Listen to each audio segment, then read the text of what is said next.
So let's talk about guests at your hotel room in Costa Rica. This is Christian Duke. You're watching Sights, Sounds, Flavors on YouTube. Please like, comment, and subscribe. I beg you. Also, follow Sights, Sounds, Flavors on TikTok and visit sightssoundsflavors.com. So in Costa Rica, they have got some crazy security. I stayed at the Sleep Inn Paseo de las Damas in downtown San Jose, Costa Rica, and I love the hotel. I had a king-size bed, amazing shower, freaking amazing continental breakfast with eggs, toast. I don't eat meat, but they had bacon and sausage. They had cereal. They had salt sticks, which are like breadsticks. They're amazing. A bunch of pastries. You name it. Orange juice, coffee, just everything, and served just in a fantastic presentation. Had a gym. It had a laundry room and security like crazy. Everywhere we looked, cameras. And within the Sleep Inn, you had the Colonial Casino, which is a fantastic casino, amazing sit-down restaurant for dinner, open 24 hours, and it's a gated compound with people everywhere and lights everywhere. You do not feel any more safe there than at the White House, like the one in Washington, D.C. I mean, that's how safe it is. But they do have a rule where if you have a guest, they have got to register as your guest. And if they don't want to do that, then you have to pay. It's like $15 for them to come, whether it's for 10 minutes, an hour, overnight, whatever. They're really, really big on that. Now, here in the States, I mean, like, you get a room, you want to have somebody come over, it's not a problem, not there.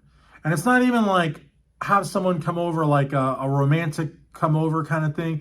They don't care about that. It could be your best friend. It could be a priest to hear your confession. It doesn't matter. If it's a human being, they're either going to pay the $15 and sign the book, or they're going to sign the book as your guest, and you only get one guest. Because if you get more than one guest, it's like, it's double occupancy, like with a cruise ship or whatever. You know what I mean? Like a trip, whatever. And they're really, really strict about that. And I've got to tell you, at first, I had somebody come and see me that I'd been talking to for a long time, and they explained to me, look, it's for their security, it's for your security, it's just for security. Costa Rica is a very, very big security place. They have cameras everywhere. They have 4 or 5 different police units all over the capital. People are very mindful about their surroundings. It's a country where you're going to feel very safe, but that safety comes with a price. So you don't just get to like come in and out with whoever. You don't get to, even though you're the one paying for the room, they are going to enforce their rules. And it's just one of those things. But like I said, it's for your security. It's for their security. Now, interestingly, the Sleep Inn and Colonial Casino, which is also a hotel, and it's in this like enclosed structure. It's a compound is what it is. And they'll open the gates if you want to walk out, or if you want to have an Uber come in, they'll open the gates, but otherwise the gates are closed. I mean, it's like Fort Knox in there. Parque Morazan is a beautiful park. They've got the Temple of Music. They've got the Wings of Mexico, some really, really nice displays. But at night, you got to be careful there, because at night you got pickpockets and just elements that, the hotel doesn't want in the hotel.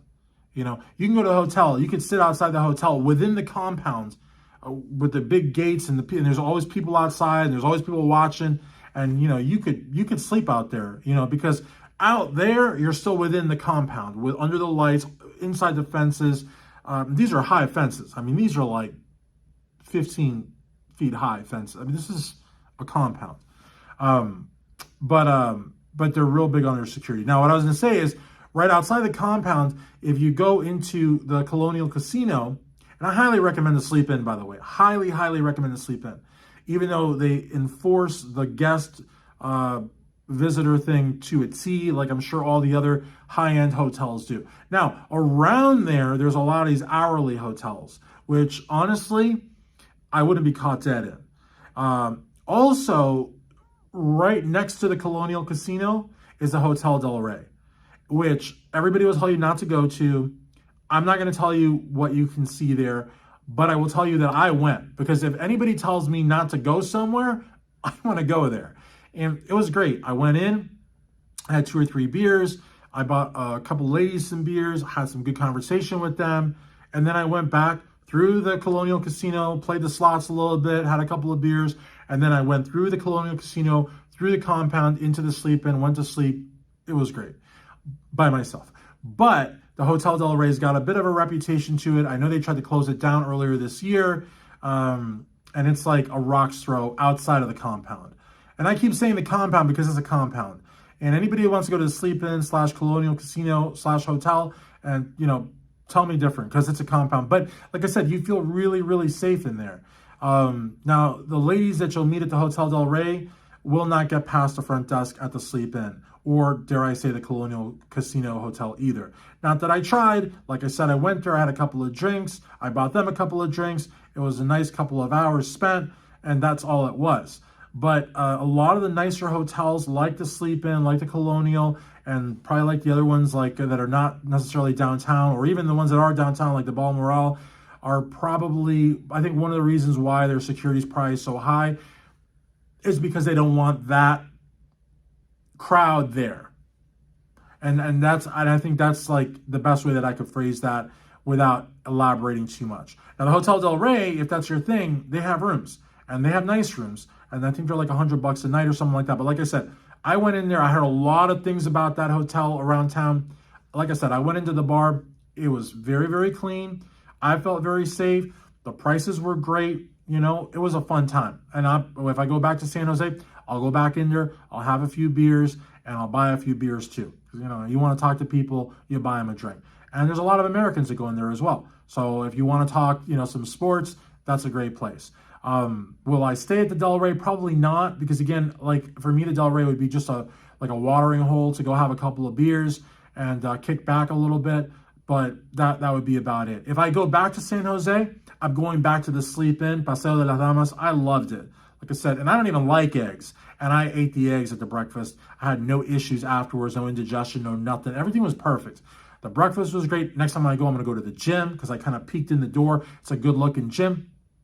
And the staff are super friendly, super helpful. Be sure to watch my video on rideshare in Costa Rica. Don't believe the lies that the red cab drivers will tell you at the airport that Uber is illegal. It ain't true. And if it is true, I don't know what's up with that. But I took plenty of Ubers in San Jose, Costa Rica. Didn't have a single problem. And in fact, Uber saved my behind because I called an Uber at 7 a.m. for an 8:48 flight out of San Jose to Santiago, Chile. And if I had not taken Uber, I probably would still be in Costa Rica today. So in any event, guys, be very mindful of the rules when it comes to guests and visitors in San Jose and probably all of Costa Rica, because they are stringent about that. They will enforce that. And I don't care, you can say, hey, I bought the room. I'm the customer. Customer's always right. You can sing that all the way to your room by yourself because they don't care. It is a law, and they enforce the laws in Costa Rica. And like I said, San Jose, I was never worried. And I was walking around with a $2,000 camcorder and a $1,500 iPhone in my pocket and a wad of bills. Now, I was, of course, mindful. You don't want to be stupid. I was mindful of my surroundings. I didn't go past La Merced, which is a very nice church, but it's kind of like the border between where you want to be and where you don't want to be. And the locals will even tell you. The locals are really cool there. The locals will say, hey, you're a tourist. I speak perfect Spanish. I'm Hispanic. But I guess I look like a tourist because they were like, my man, turn around, go that way. Police everywhere, cameras everywhere, but the security comes at a price. And like I said, we are not used to being stopped at the front desk at hotels here in the United States. That sort of thing doesn't happen. You get your room.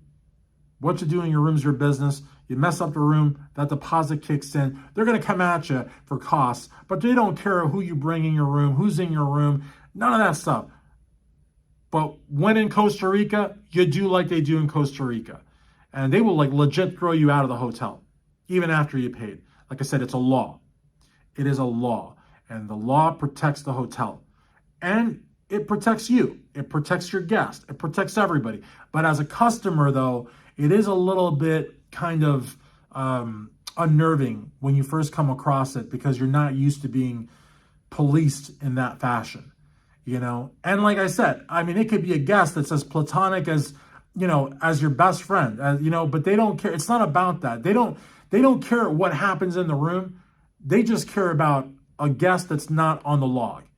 And if you already have a guest on the log, they're not going to let another guest in the log, and they don't care if it's Mother Cabrini or Mother Teresa or whatever. It's a law. So be mindful of that. You know, when you go to another country, you must observe their laws and their ways of doing things. And if you don't like it, don't go back there. As always, guys, I hope you enjoyed this video. I look forward to reading your comments down below. I really, really hope you'll subscribe to the Sight Sounds Flavors YouTube channel. Hope you'll follow us on TikTok, and also hope that you'll check out sightsoundsflavors.com. Thanks, guys. Peace.